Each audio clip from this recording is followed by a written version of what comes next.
Hey everyone, welcome to episode 3 of Building a Custom EDC Pen.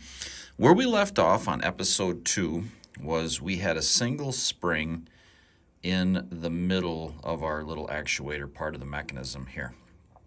And the problem that I saw with this was that when we put this thing together, it just wants to tip like this.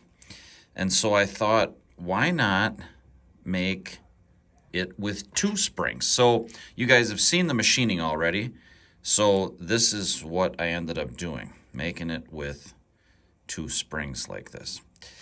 And now when we put this thing together here, easier said than done, it looks like this. And it will still rock, but it's much more stable. And it also increased the spring pressure a little bit. So let's put this together and just see how this works inside of our little fake barrel here. Okay, so here it is. And I gotta be honest with you, this turned out great. Way less tipping. The action just feels so good. Snaps in there really nice. Yeah, this is a winner right here. So guess what? Now it's time to actually make the barrel. So the trick here is, how do we know how long to make it? So what I'm going to do is, this is a full-length Energel cam pen barrel and nose cap. So what I'm going to do is measure from the front to the top of the mechanism when it's actuated, because I know that that's correct for the Energel refill. Then I need to just measure this one when it's actuated, here down to here, subtract those 2 numbers and add that to this overall length. And that will tell me exactly how long this barrel needs to be in order for this to be perfect. And then I will just use an existing cam pen nose cap, Energel nose cap, for prototyping. Obviously, I'm going to change this for the actual design, but just for prototyping, I will use this nose cap because the OD is the same as the cam pen.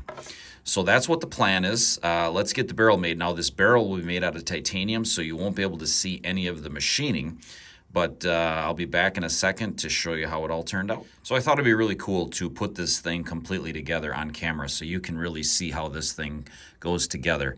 So what you're looking at is the screw hole goes in the back. You're going to flip this thing upside down. Now, these counterbore holes are a little bit too big right now, which is why that spring can come out like this.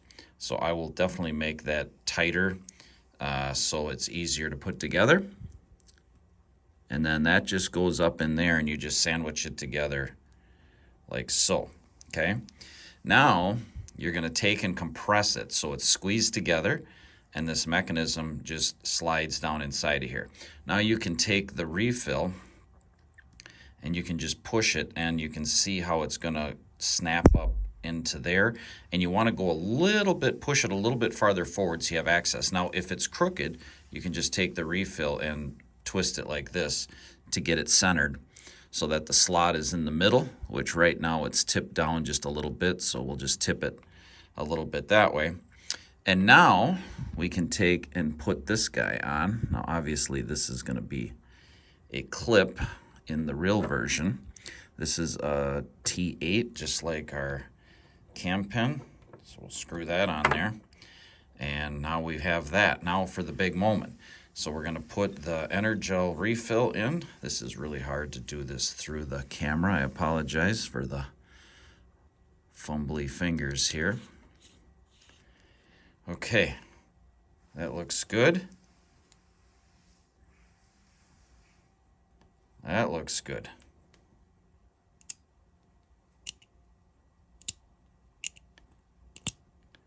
Holy crap.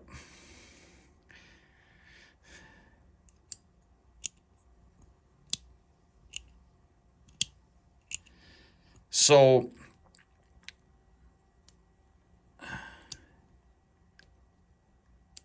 not as snappy, but I also think that when I put the clip on, the clip is not going to allow this thing to tip down. So I think I have to make a clip and just see, but this is like, there you can see it, snaps back.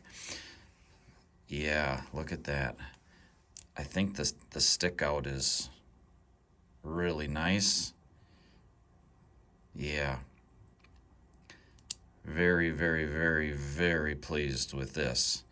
Okay, let's get out there and make a clip for this thing. And yeah, things are getting exciting now. So let's find some stock here. This is our steel rack. And then over here, we've got our aluminum, brass, bronze, all this sorts of weird stuff. So what we need is like 3/8 by 3/8 square. And we've already, spoiler alert, we've already looked through this. This is the closest thing we got. It's 1/2 by 1/2 brass. So we're gonna have to take this over. This is my son, Alec. We're gonna take this thing over on the saw and cut a piece off that we can use for this clip. So this is our Brobo cold saw. And we just gotta cut this piece off here. So this section over here is the stop. It slides back and forth. You bump the material up against there. You got a vise, pretty basic stuff. And it's brass, so it cuts super nice. And that's what we got. Now we got some burrs on the sides here. So let's take it over by the sander. Let's do that right now. Take it over on the sander and clean these burrs off so we can put it in the milling machine and not have any issues.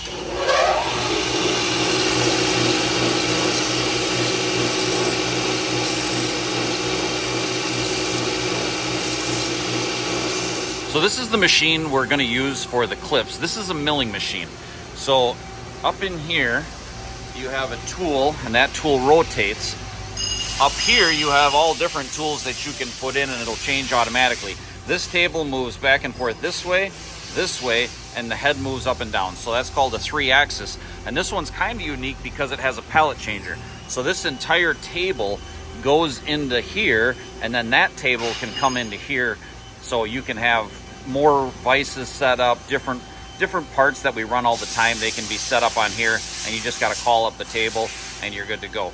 So we're going to get this thing in here, get it all programmed up and ready to go.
We're going to take this thing out. I'll show you what it looks like after the first operation here.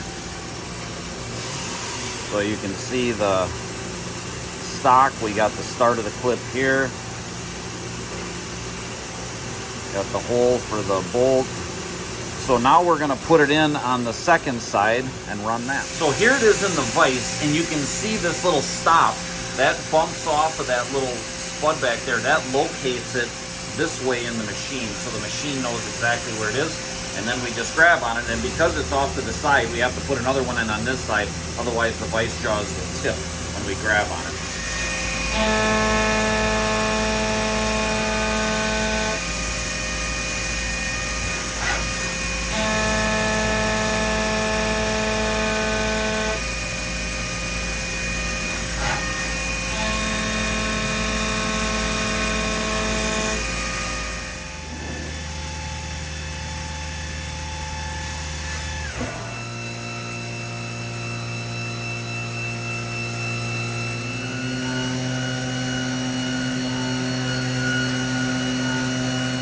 So it's done. Let's take this thing out of here and show you what it looks like. Now, there's going to be this is just prototyping, so we'll optimize the machine for speed, different tooling and stuff. But there's a lot of burrs, little tiny, they're not burrs, just sharp edges on this thing that we have to hand work in order to get this clip perfect for you guys. So let's take a closer look at this thing. So let me show you how the prototyping of the clips went. It started off with the ugliest clip that mankind has ever seen, ever. And then I said, well, I want to square that back off to get it to jive with the back of the pen. And I thought that looks a little bit better. And then we added this little, I don't know, jimping or whatever you want to call on the back, but it didn't really match with the round counterbore. So what we ended up doing was starting the jimping round and transitioned it square. So if you can see how that transitions. Now, again, this is just prototyping. It's going to look a lot different. We also need to do the end cap. This will be threaded, and there'll be a little cap that screws on the back there to get it to look really good. But as of right now, the action is good. I really, really like it. So I want a little bit more spring pressure. So what you can do is, this is the Energel spring right here. I'm going to just pull this thing apart a little bit, lengthen it a little bit just to test this. Put this thing back together. It's a little bit crooked right now, but that'll temporarily, yeah, that's way better. So what I'll have to do is order a heavier rate spring so you guys don't have to do that. Now, this is a really, really cool side effect of the dual spring. Check this out. And if you look, it tips down, but it actually doesn't hit the barrel. So we designed that, got that all dialed in already. So spring loaded, which means I can use any material for the clip because the clip isn't going to bend. So I can use mokume, copper, brass, anything I want, because the tension is in the spring, not in the bending of the clip. Now, this is where I'd like to get your guys' opinion. And this is also kind of a neat thing. So the distance from the front of the clip to where it contacts the barrel is greater than the actual travel. So the clip does, it's basically designed so that when it's flat and it's in the release position, this doesn't touch the barrel. It's just a zero pressure fit on there. When this goes forward to actuate, obviously it pushes down. But because of how you actuate with your thumb here, it doesn't really put any pressure on the barrel. Now, is it going to scratch the barrel? Sure. Are you going to see it? No, because this is longer than the actuation, so you can't actually see it at all. Now, what I could do is mill a flat on there, a little tiny flat, and then make it decorative, make it all the way around, maybe make 6 of them, and then tie it into some milling pattern on the barrel. Again, it's not really, there's no function there, but I'm curious to hear what you guys think about that, or if I should just leave it. If I mill a flat, there's actually going to be more surface area on the clip than just the round surface. Me personally, I would leave it round, but you know, I don't know. I'm curious to hear what you guys think. So there's a couple ways that you can retract this. So if you just push down, it retracts. What I like to do is actually push this way with my thumb and then just push down. And then it's just really, really satisfying click. I am so happy with everything. So what I'm going to do next is make the end cap. This will be in episode 4. We're going to thread the end of this barrel, make the end cap, and then, yeah, we're getting close. We have a functional pen. I really want to hear in the comments what you guys think of it. The only drawback to this type of design is right here. This is going to go down, and so you're going to see wear marks on this little surface right here from the slot that's in the barrel. So over time, and they're just barely going to come up because this thing only goes down this far. But that little section there is going to you're going to see a little bit of wear marks. So I'm just trying to be real with you guys, but the action, how this thing feels, super fidgety. This barrel is it's 150 thousandths, so it's 1/8 of an inch longer than your standard cam pen barrel, which is really, really good, seeing as how the Energel refill is a 1/2 inch longer than a Parker style. So this pen is going to be a little bit over an eighth of an inch longer than the standard Parker style cam pen, which we have here. So you can see they're very, very close, and the end cap's going to be on there, obviously, but it'll be very close. So that's what we got. That's it for episode 3. Can't wait to hear your guys' feedback. Thanks for watching, and be sure to subscribe so you don't miss out on episode 4. Have a good one, you guys.